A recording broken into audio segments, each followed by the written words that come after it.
Speaker who is a podcast host and the alternative podcast and radio presenter of, I don't know if this is The Art Show. Thank you. The Art Show. And his name is Pieter. Ladies and gentlemen, please help me welcome Pieter on stage. Thank you. The round of applause is not what I came here for. Let us please put fuel one more time. That's the one I bathed for today. Thank you very much, Aniki. Yes, I'm going to have a seat if you don't mind. Actually. So I was tasked with speaking about goal setting today. If it's not on the paper, it's a vapor.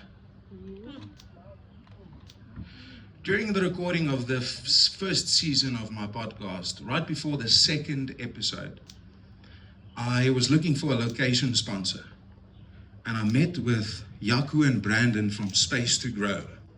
And these are pretty wild dudes, let me tell you. If I'm not mistaken, Yaku was actually on Survivor, okay? And for the purpose of and function of today's presentation, I must mention that at that time, I was an unemployed bouncer doing a podcast, going around telling people that I was going to start an internet radio station. Okay. Now, it seemed an insurmountable task at the time. And while we were in discussions, and I was explaining to Yaku and Brandon the circumstances surrounding the events of this second episode, Yaku had shared this little bit of wisdom with me. If it's not on paper, it is vapor. Okay? Now, 6 months earlier, I had a discussion with one of my friends.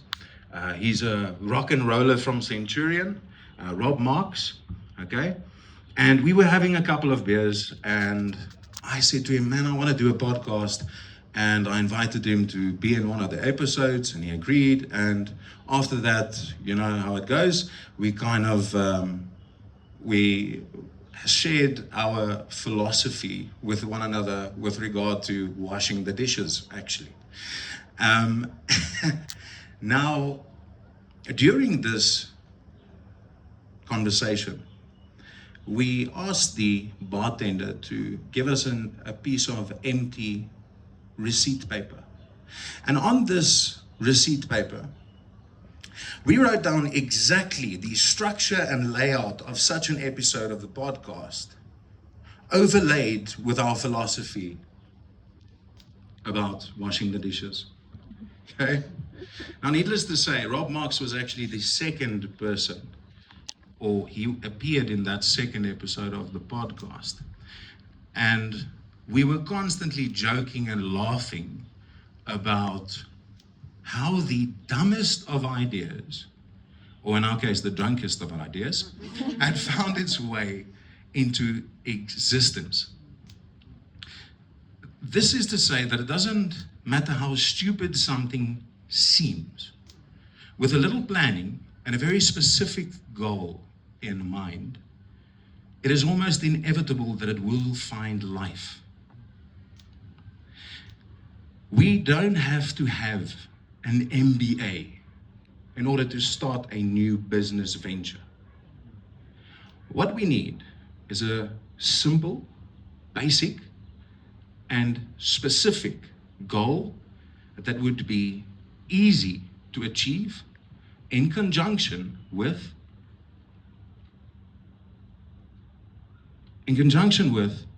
a action and a relentlessly goal-oriented mindset. Okay?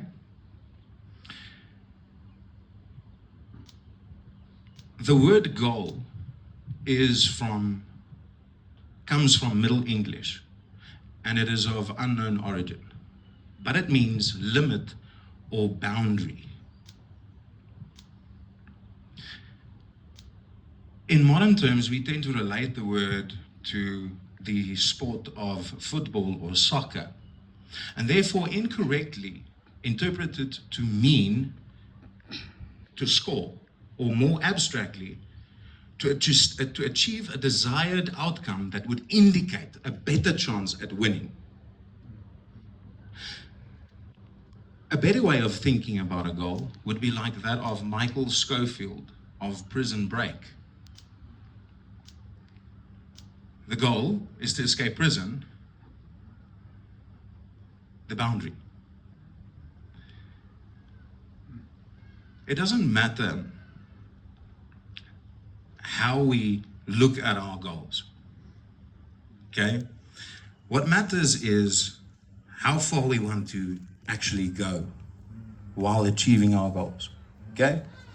So, for example, so now I want to ask you is, so why does actually, like we've got the terminology down now for what a goal actually is. And so, why does goal setting actually matter? Well, if you want to escape the confines of the limits you and society have placed on yourself, then it's going to take a little planning. And you'd actually be surprised at how little planning. According to a study done by Dr. Gail Matthews, people who write down their goals are 42% more likely to achieve them. We've all heard the quote, aim for the moon, even if you miss, you'll land among the stars, right? We know that one, okay? Now, the best way of going about goal setting would be to use the acronym S.M.A.R.T, okay? It must be specific, it must be measurable, it must be achievable, and it must be relevant, and it must be time-bound. When NASA first sought to become the first governmental organization to put a man on the moon, that was really specific. The distance between the Earth and the moon is exactly 384,400 kilometers. It seemed impossible at the time. However, in April of 1961, Yuri Gagarin of Russia became the first human to orbit the Earth. Because of the Cold War between Russia and America, it was very much relevant to the time of history it happened.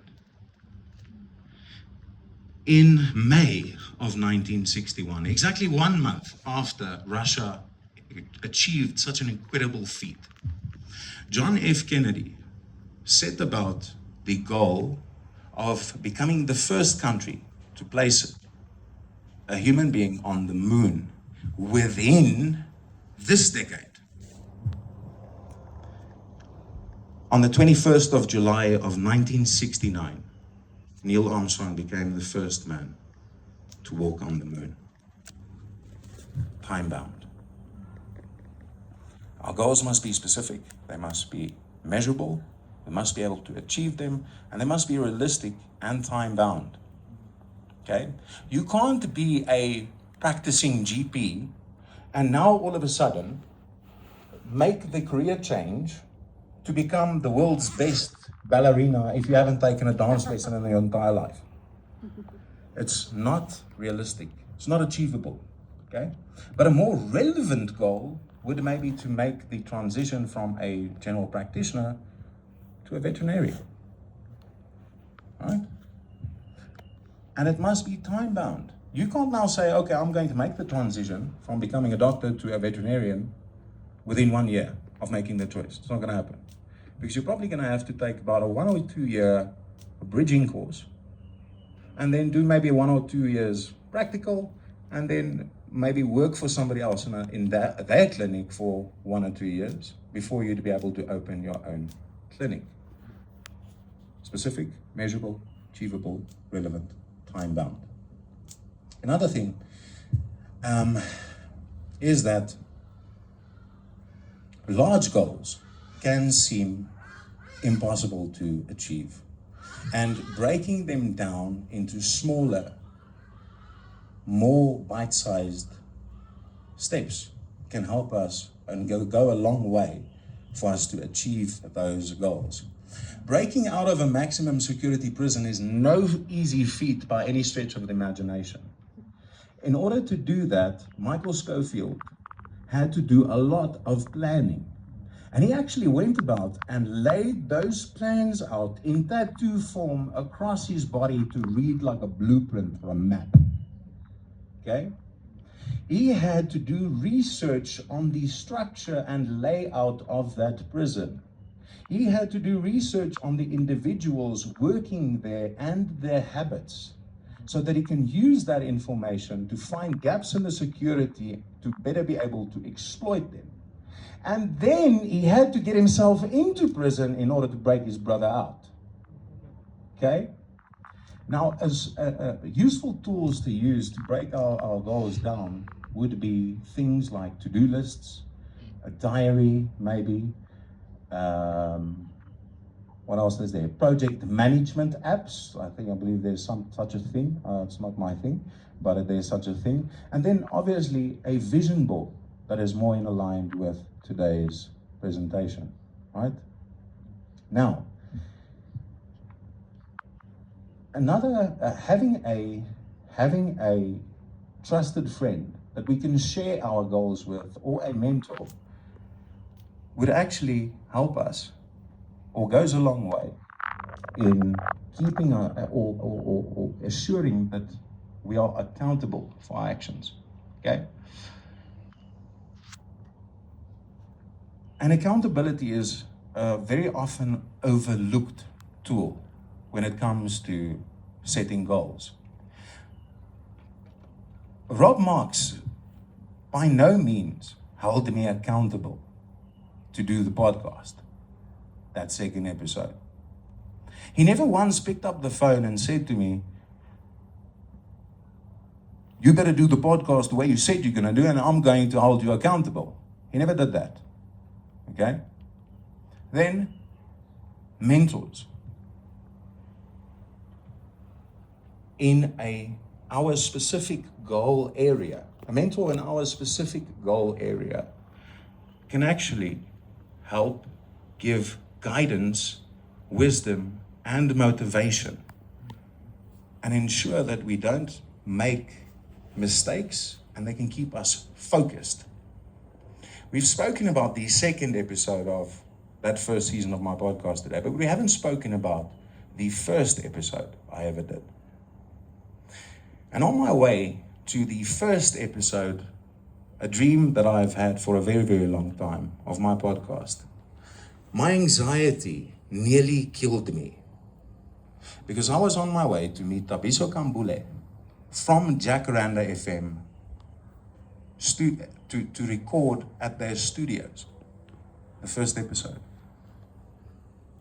And another thing is, mentors, when we meet up with them on a regular basis, they can help us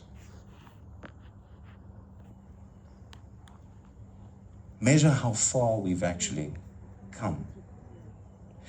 Because it isn't always possible to see how far we've come, especially if we've got a particularly long-term goal.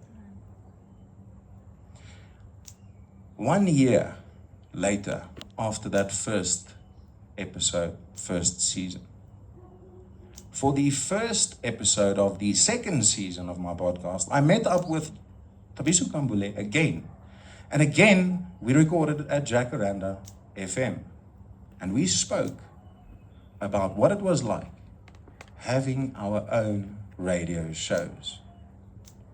Thabiso, after working at Jacaranda FM for 11 years and have been co-hosting with the likes of Rian van Heerden and myself, who previously told people that I was going to start an internet radio station, I now worked at one. Didn't own it, but I worked at it. Okay? Another useful tool, especially when it comes to goals, is a vision board. To have a vision, to visualize our goals. Because like I said before, by no means did Rob Marks hold me accountable to do the podcast. But that little slip in his handwriting, by the way, stuck on my desk, did hold me accountable. I won't be speaking about a vision board itself, but I'll try and share with you a little technique that I learned from the ancient Greeks called the method of Loki. And it's a powerful tool to be able to help us to visualize our goals like a vision board. When preparing for this talk today, I went into my mind palace, as we know it in modern terms. I went into my mind palace. And in my mind palace, I have a goal room. And inside this goal room, I have a little photo album with pictures in it. And when I open it, on the first page, there's a picture of an origami fish hook in a puff of smoke. And when I unfolded in my mind's eye this hook, there's a little piece of paper that says, if it's not on paper, it's vapor, and then it vanishes in a puff of smoke in front of my eyes. That's how I remembered the first line of today's speech, the hook. If it's not on paper, it is vapor. The second image I have is 12 wild-looking guys on an island, shirtless, each holding a little something naughty to smoke, okay? And that represents the two gentlemen from Space to Grow that I told you, because that's what they actually do at Space to Grow. They grow naughty things to smoke, okay? And I mentioned to you earlier that they are pretty wild looking, and they're on an island because Jaco had previously been on Survivor. Okay? But now you're going to ask yourself, but Pieter, why did you imagine 12 people in this picture and not just 2? Well, because I had to remember to tell you the first episode of the second, or the first season of the second episode of the first season. The first season, the second episode, 12. It was more practical to save a picture of 12 people rather than 21. The next picture I have in this little photo album of mine inside my goal room is a picture of a figurine. It's not a real person. It's a figurine, but it's this buff figurine, okay? And he's got tattooed clothing. And in the one hand, he's got a video camera, and in the other hand, he's got an FM radio. That represents me. Because I was actually, because I was actually unemployed at that time, so the tattooed clothing, you get the drift. The next picture I have in my album, and this is the last one I'm going to share with you, because I can do this all day. But we're now on the 4th sentence of today's talk. Okay? The 4th picture I have is of this absolutely really high mountain. Because you'll remember that I said it seemed an insurmountable task at the time. So,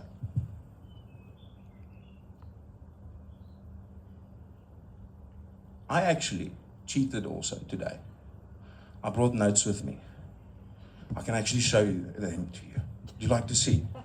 Please, I'm not a great artist. I don't know if you can see that. That's how I remembered today's talk.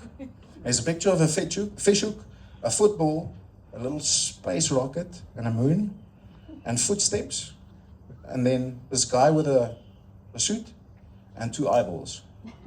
That's how I remember today's talk. So, in 2025, if you're going to set new goals, and you would like to learn the method of Loki, write it on your vision board.